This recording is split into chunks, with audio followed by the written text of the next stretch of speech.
Hello,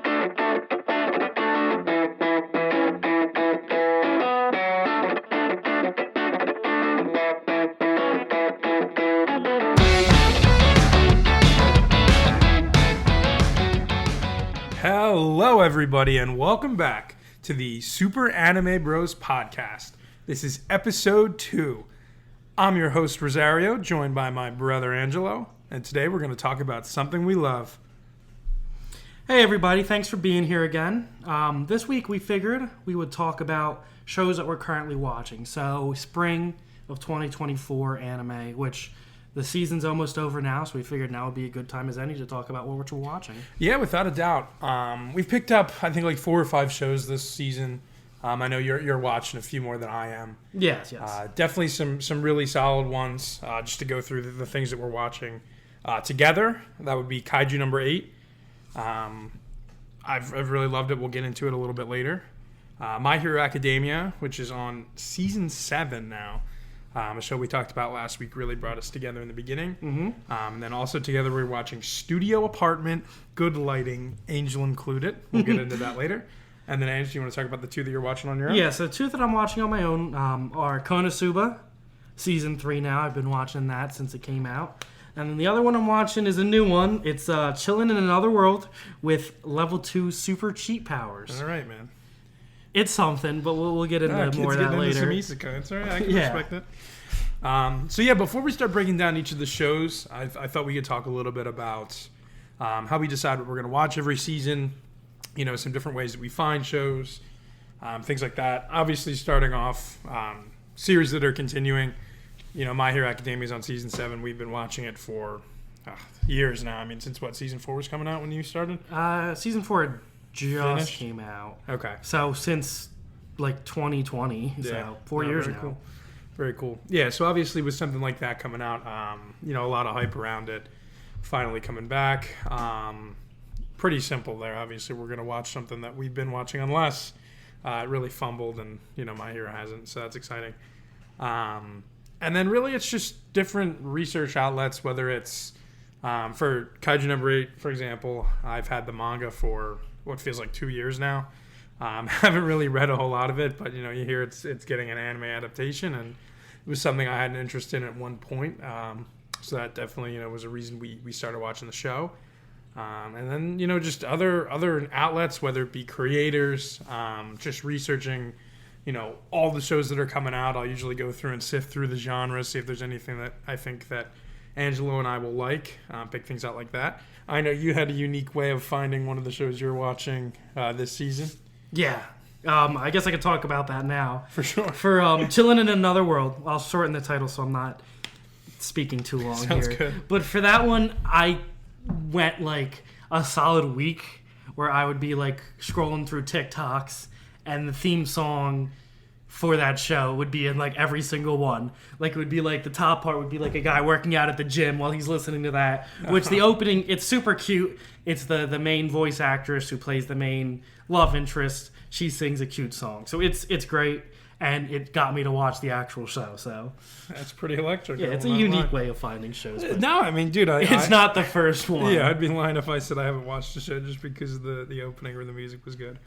And then there was one specific creator on YouTube, Mother's Basement, that I wanted to shout out just because every season he'll release a couple of videos going over what to watch for the season, and then also our favorite is the hottest trash of the season, going over some of the a little bit more out there shows and explaining those. And we've always found some good things to watch based. Yeah, that is how I find some of a couple of the shows we're watching. For sure. So that's another good way to find stuff. Yeah, without a doubt. I think that word of mouth's a great way to hear from things, just hearing what other people like.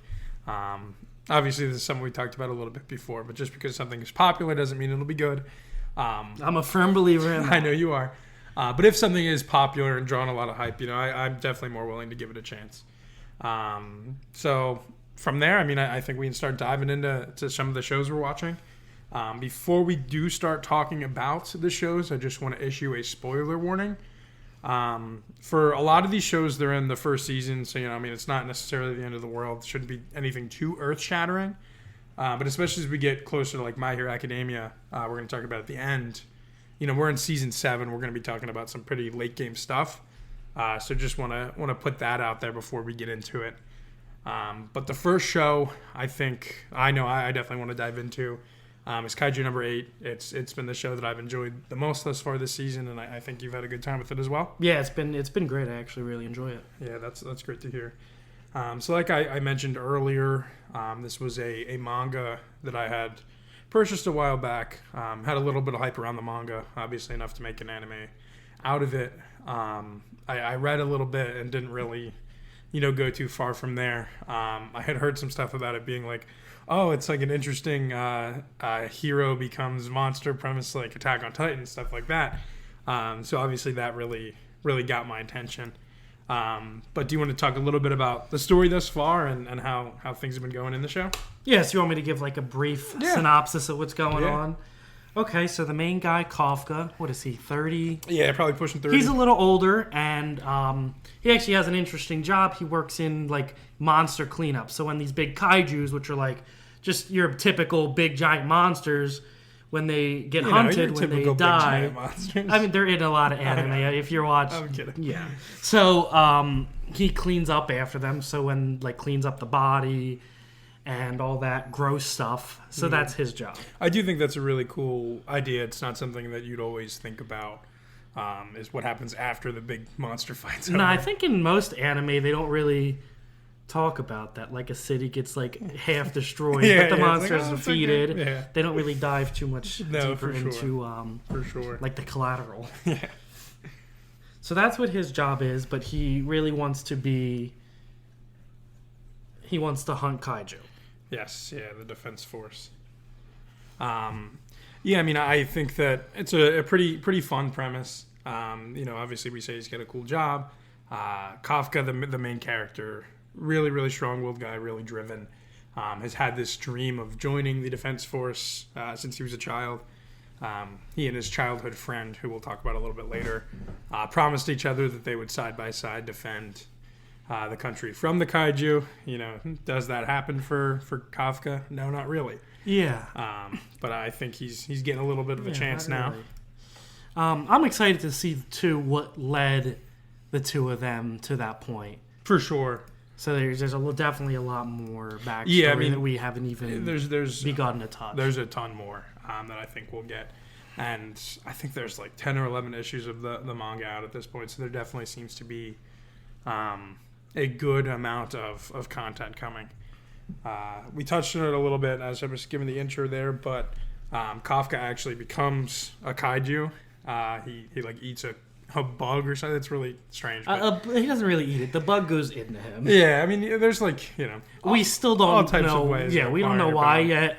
I'm sure there's some crazy reason why that kaiju flew into him. Yeah, who's to say? But only time will tell, I suppose. Who's to say? Yeah, but he becomes a kaiju. Gonna fight for good because he's a really good guy deep down. Not deep down, right on the surface too. And people, don't expect a kaiju to be fighting for good. So I think that, that's pretty cool. Like I was saying with Attack on Titan, initially, they think Aaron's gonna fight for evil because he's, the very thing that everybody wants to destroy. So Kafka kind of has to keep the secret that he's a kaiju. There is one other character right off the bat that knows about his secret, if you want to talk about him a little bit. Yeah, so his name's Reno. He's introduced in the first episode. He's a younger man, and he joins Kafka in his job cleaning up after the kaiju. He wants to learn a little more, and he wants to take the test to become part of the Defense Force, which he is a little more talented than Kafka, certainly on surface level. For sure. And he's very respectful. He's like all around just like a good guy. Yeah, I would agree. He and Kafka make up a little bit of a comedy duo. They're very, very funny together. With Kafka like wanting to become kaiju and beat everything up, and Reno kind of stopping him and say like, "Hey, sir, like chill out. We don't want everybody to find out what's going on here." But yeah, I think he's a super cool character. We definitely need a lot more backstory for him. Maybe some more development as well. We've definitely seen some things with him getting stronger, but I'd like to see like more of his motivation and all. Yeah, I think we've seen a lot of good things, and that is one of his other biggest character traits is he's a quick learner. Yes, yeah. They talk a little bit about sky high potential and how he could, maybe hope to become a captain one day, which is, the highest rank that one of these people could hope to achieve. So he's been a really, really super fun character, and one of the two people actually that is aware of Kafka's secret. The other is Shinomiya. She is a younger girl, younger than probably both Reno and Kafka, and she's a prodigy when it comes to fighting kaiju. Later revealed in a little bit of her backstory that her father seems to be like the commissioner of the Defense Force. Mm-hmm. And they show some of her backstory where he's like pressuring her to be perfect, has to be the best. So we see that on full display with her. So I think that makes her a pretty interesting, compelling character, where she is super duper strong, prodigy, like I said, but also has, the weight of the world on her shoulders. So I think it'll be really cool to see how she develops and kind of learns to live with that and maybe understand that she doesn't need to be perfect. Nobody could ever hope to be. She's definitely my favorite character thus far in the show. Really like her design, really like her personality. I wrote down here, do I sense a tsundere? She's definitely got some of those tendencies and personality traits, which I really, really enjoy.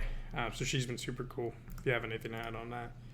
No, I think you covered everything. I'd say so. Everything with her, honestly. So. You want to jump down to the next character? Yeah, so the next one we're going to talk about is Vice Captain Hoshina. So he is the Vice Captain of the Defense Force, and he's basically in charge of their training. As they become officers for the Defense Force, he's trying to make them stronger and help them get better at hunting the kaiju. But he's super cool, and he's super funny. Yeah, he really is. That was one of his things he said about Reno and Kafka, even when they weren't doing great in the test to find out if they were going to make it into the Defense Force. He's like, let's just let him in because we need a comedy duo. Yeah, I love that. Yeah, he's great, and he's been kind of helping Kafka, but he's actually already a little suspicious of him. For sure.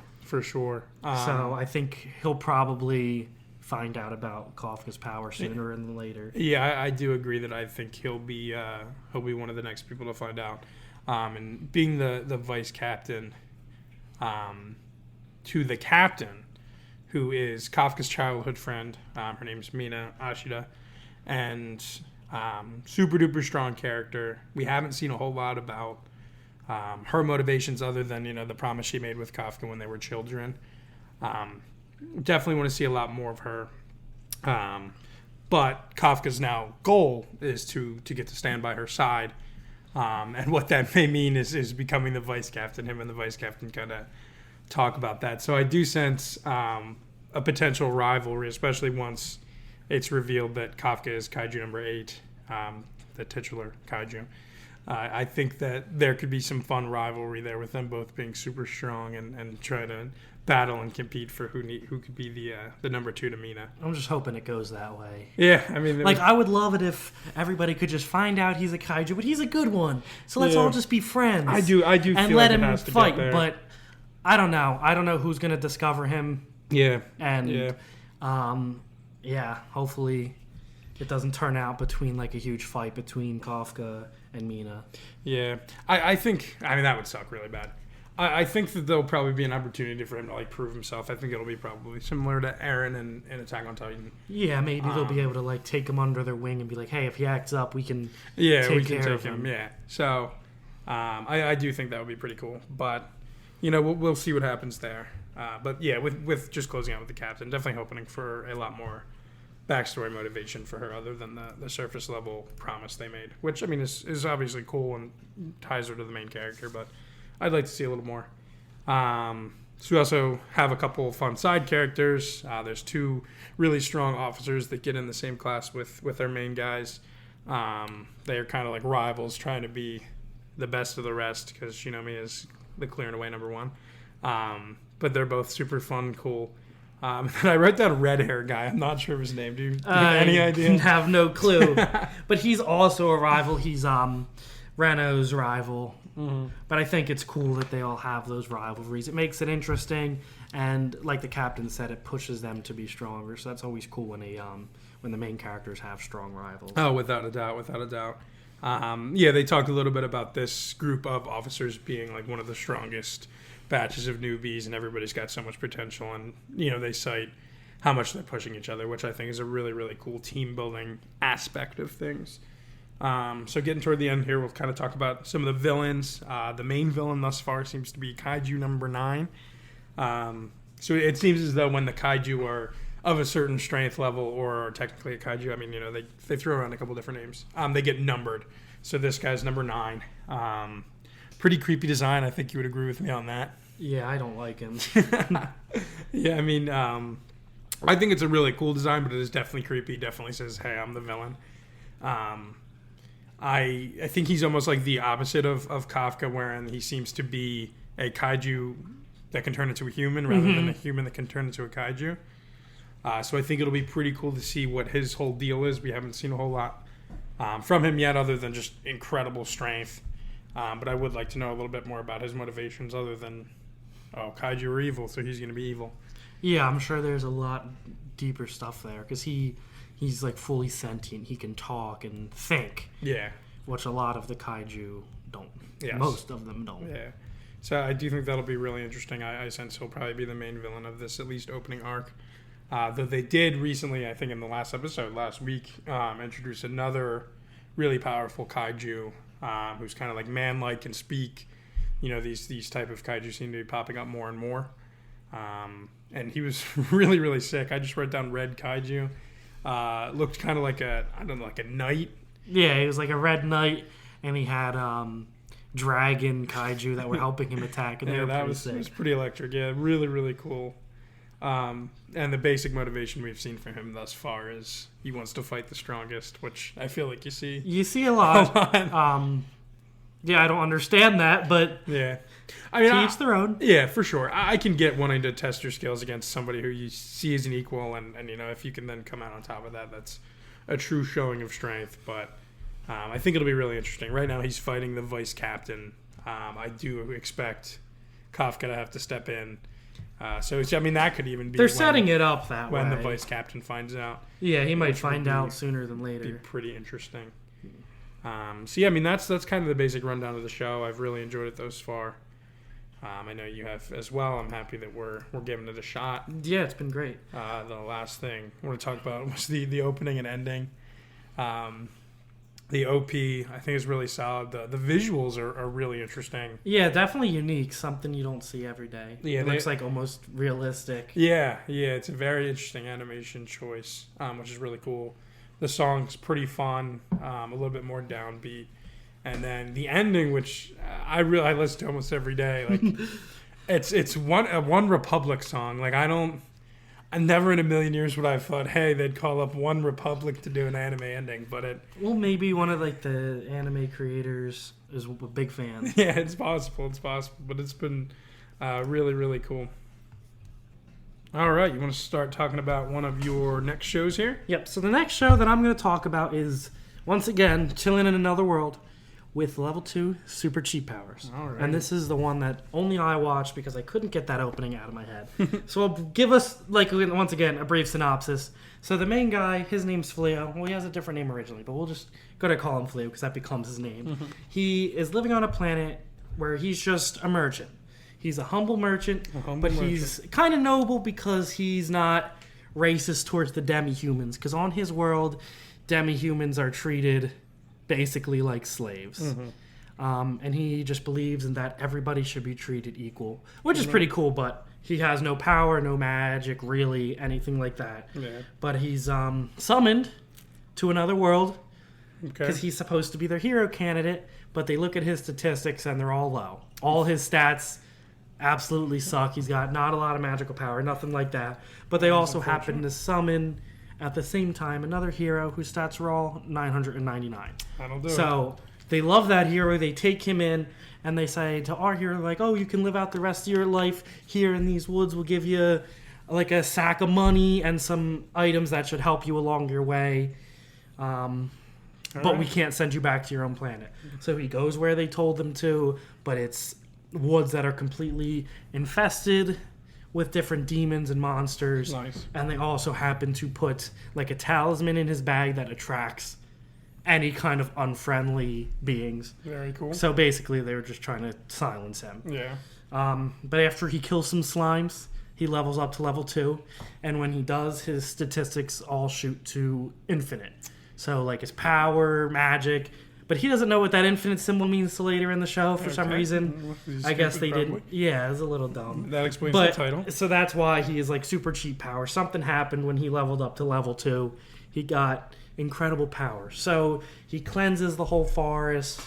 And he changes his whole appearance and his name to Fleo, and he just tries to live out his life as an adventurer. So he goes to their local guild, and there's a group of 4 mages who try to confront him when he's talking to a little girl, because she is just asking if anybody could take her to help her find her family. Okay.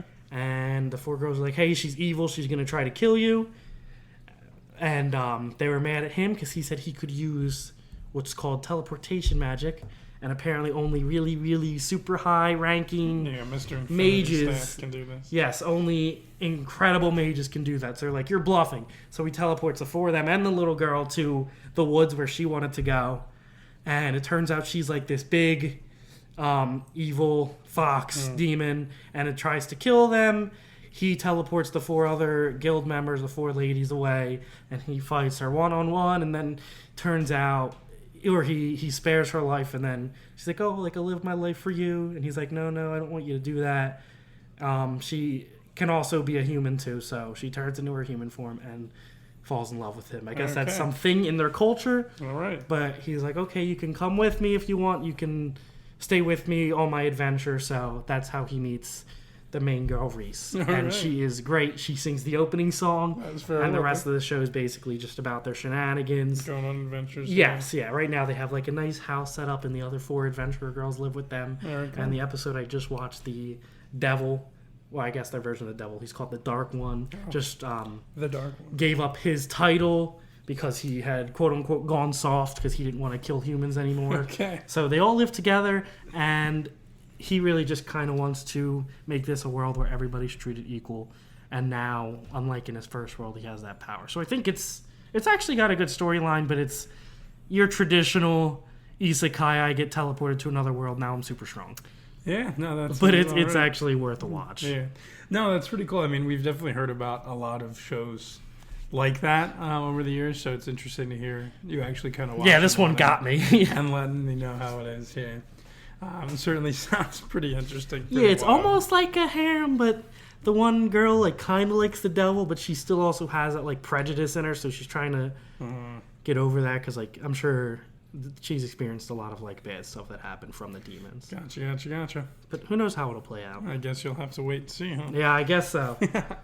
All right, so the next show we're going to talk about is Studio Apartment, Good Lighting, Angel included. We'll just call it the Angel Show from now on, I feel. That's fine with me. This was one of the ones we got from the Mother's Basement list. Checked it out. It was pretty solid at first. I think we watched a couple episodes and have kind of come back. Have we caught up all the way yet? No, we have not. Interesting, very interesting. We still have a couple episodes to be caught up. That started, I feel like, earlier than others. Yeah, well, I think a lot of things started early, and then some things like My Hero started like a month started later. So we kind of started watching our shows when My Hero came out. So we're still a little behind, but we're getting there. For sure. I mean, it's been pretty solid so far. Plot-wise, basically an angel has come to Earth to learn about humans. She doesn't know where to go, so ends up on this guy's balcony. He lets her into the house, and she's like, oh, I'm an angel. And he's like, no way, you're an angel. Angels aren't real. It's a whole thing. But eventually, they start living together. And, she's going to learn about human life from this guy. His name is Shintaro. Am I correct in that? Yeah. Yes. But it's been pretty funny so far. Anything you would add there? Yeah, it's traditional. Well, not traditional, but, classic. Shintaro is a high school student, and then he gets put in these awkward situations. For sure. Because apparently there's not more than just one supernatural being in his life. No, there sure is not. So there is Noelle, who has, like, weather powers. Yeah, I think she's called an Ice Oni. Is she not an Oni? No. She's an ice something. I don't know. She dude. controls, like, so whenever she gets, like, embarrassed or emotional, blizzards start happening near her. So she's always kept her distance from people and hasn't really had friends yet. Yeah. She's definitely, I think, been my favorite character so far. Really over the top. Like, eventually her and Shintaro say, oh, we're going to be friends. She's like, oh, my first friend. And goes, from 0 to 100, which I think is really, really funny. And then there's also another girl that likes Shintaro, but will not admit it, of course. And is then exposed to these other two girls in his life who have these mystical powers. At the same time. Yeah, so that's definitely going to be hard for her to compete with, which I think is funny. There's a little trio of like friends. It's the main guy, Shintaro, the girl, and then her childhood friend. So I love to see that nice little trio. It's always funny with some tropes there. Yeah, and I think we're actually going to meet some new characters. For sure. Yeah. Soon. They've teased other supernatural entities coming into the show. Yeah, we haven't watched the episode. I'm pretty sure the next girl is a vampire. Yeah, I guess it was at the end of the last one. Oh, did we see meet her? her a little bit? Yeah. Yeah, so she seems like she'll be a vampire, and that'll, Yeah, and then there's another girl. Who knows what she'll be? Maybe she'll just be a normal girl. Maybe she'll be another supernatural girl. Yeah, I doubt the normal part, but we shall see. I described this as the wholesome supernatural potential harem. We'll have to see how it goes. I think it's going to be a harem. I think Toa, the angel, isn't going to understand what, like, human love is. Yeah. But I think a lot of the other girls are for going to sure. Well, there's only one way to find out with because he's accepting and he's very kind. Yeah. So it's been a pretty fun show thus far. Pretty cute, it's an easy watch. Pretty funny. A very easy watch. So I'm definitely happy that we've picked it up thus far this season. Anything else you would add on that? I think that covers it. All right, brother. You're into your other show. So the other show I'm watching by myself is Konosuba, which season 3's out right now. You haven't ever gotten into it, but I think you would enjoy it. It's just one of those shows that's you're always going to have a good time when you watch it. I've never watched Konosuba and be like, oh man, this episode's like hard to. Well, sometimes it's hard to watch, but it's never like sad. It has like some downs, but they're like really shallow downs and a lot of ups. Yeah. It's just the main guy having a lot of fun, and he is another adventure, much like most isekai shows like that. I mean, look, you get thrown into a different world. I think it's except he did not get any special powers. That's unfortunate. So I'll give you a brief rundown of the show. Kazuma dies. Yep, I'm familiar with that. He has a heart attack trying to like save a girl from like getting run over by a tractor, but he doesn't do that, and then he dies, and there's a goddess who's like, hey, you really need to go to this world and defeat the Devil King. You can go and live on your life there. You can bring one item that you want. It could be anything. And he said, okay, then I'll bring you, and that's Aqua. Yeah. So she's a goddess. I and think now, I'm a little bit familiar with how it's going. Yeah, he teleported her there, and then they meet two other people for their guild, which is Darkness. She's Megumin, like a frontliner.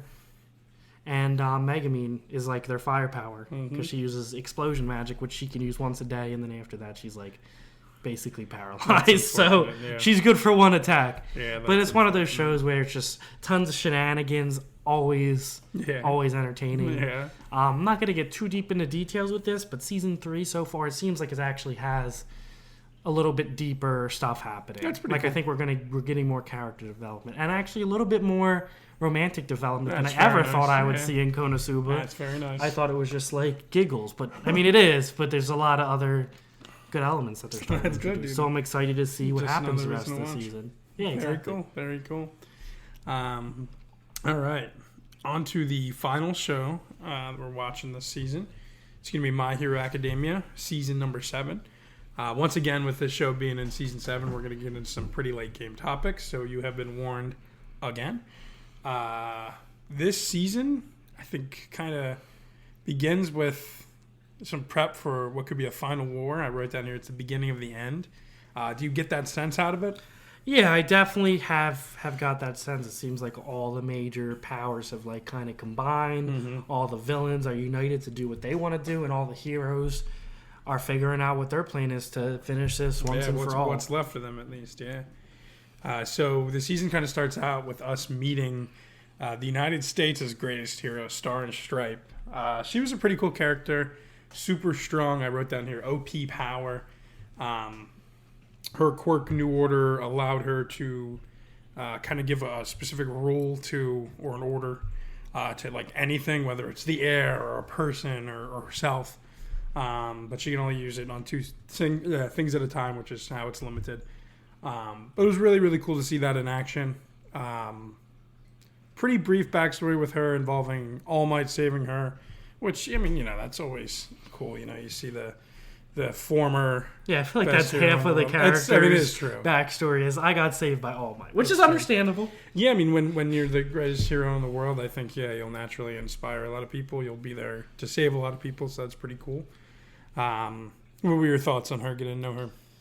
I thought it was great. It was brief. Yeah, it was brief. Star and Stripes' time in the show is brief, which Yes. we already issued the spoiler alert, so she fights one-on-one, well, not one-on-one, but she fights against Shigaraki, and she's not able to really defeat him. Yeah. I guess some of it they count as a victory, but what All For One said that I really liked is you win by surviving the battle. Something along those lines. Yeah, the last one standing is the one who wins. Yeah, I thought that was a really cool line from him, which I definitely understand that. But it was a cool fight. And Yeah. if Shigaraki wasn't going through his whole All For One, Shigaraki, who the heck am I identity crisis, she would have won. For sure. The identity crisis definitely Yeah, so that saved was... him in a way. But I knew, obviously, the second episode, or the first and second episode of the season, she's not going to beat the main villain, and then... Yeah, I would be very surprised if that's how My Hero ended. Yeah, I would agree. So dies pretty quickly. Does do some damage to Shigaraki. So he steals her quirk, which was the main goal of the fight, because obviously it's a pretty broken power. But her last order was that her quirk would rebel or fight against any other quirks. So being inside of Shigaraki with all of his other quirks, her quirk began to like destroy a bunch. So it did definitely do some damage to him, but I don't think anything irreversible. I mean, we see... Yeah, I would hope that maybe she took out some of the really overpowered quirks. Yeah, but I feel like they have duplicate. I don't know. yeah, I don't really think in the end it's going to make that much of a difference. At least she didn't lose her power. That's the biggest thing. Yeah. Is that he doesn't have that. Because if he had New Order, it would probably be a quick end of the show there. Yeah. He even says like, I'll use this power in ways that you couldn't even imagine. Like, he definitely. Yeah, I can't even imagine. For sure. Yeah. Who could think? So yeah, I mean, he definitely, I think, would have been really, really overpowered with it. I think the biggest thing she did to help was buying more time for the heroes to train. I think they said like they have a week to get ready. Yeah, because I guess she messed Shigaraki up, so that gave him an extra week to prepare, come up with a plan, and really, for the students to just get as strong as they possibly can, because it's do or die time. That's true. So moving on into now the second little part of the season thus far, and that is the UA Trader. Yeah, Something we thought was long forgotten, huh? Yeah, I thought it was done. I mean, they hinted at the traitor in, what was that, season 2? I think it was season 2, yeah. And, yeah, they brought it up season 2, and then later on they're like, oh, it probably wasn't there was no traitor. And then here we are. Yeah, season 7, there's a traitor. There sure is. There's a traitor. I've been waiting so long for us to get to this. I mean, I found that a while ago when I read. The UA Trader is Yuga Aoyama. Spoiler alert. Spoiler alert. You know, the 6th spoiler alert. Well, maybe they missed the first They could have. I'd be skipping to the end, too, if I was listening to us. Anyway, he had been feeding All For One information his whole time at UA. And they reveal more of Yuga's backstory with his origin and not having a quirk. His parents... being upset by that and doing anything they could to get him a power. And, what they did to get him a quirk was it was messed up. I almost wish it could be like that cut and dry, like black and white. Aoyama's just like evil as hell. Yeah. He did all this to try to hurt his classmates. But of course, being the show is, that wouldn't be great. Not everybody, it's not always a matter of good or evil. There's always a gray area. For sure. Like, obviously, he's in the wrong, but it was... either sell out his classmates or him and his family's going to die. Yeah. I mean, I think didn't really have a choice. But you can't blame him for doing what he did. If anything else, I blame the parents more so. But even then, they shouldn't have resorted to that. For sure. Measure to get him a quirk, but... For sure. But because of this, he's got a lot of the support from his class still, mainly Deku coming in and stepping up for him. But the whole class really, and saying that, he can still be a hero. Yeah, and Aizawa.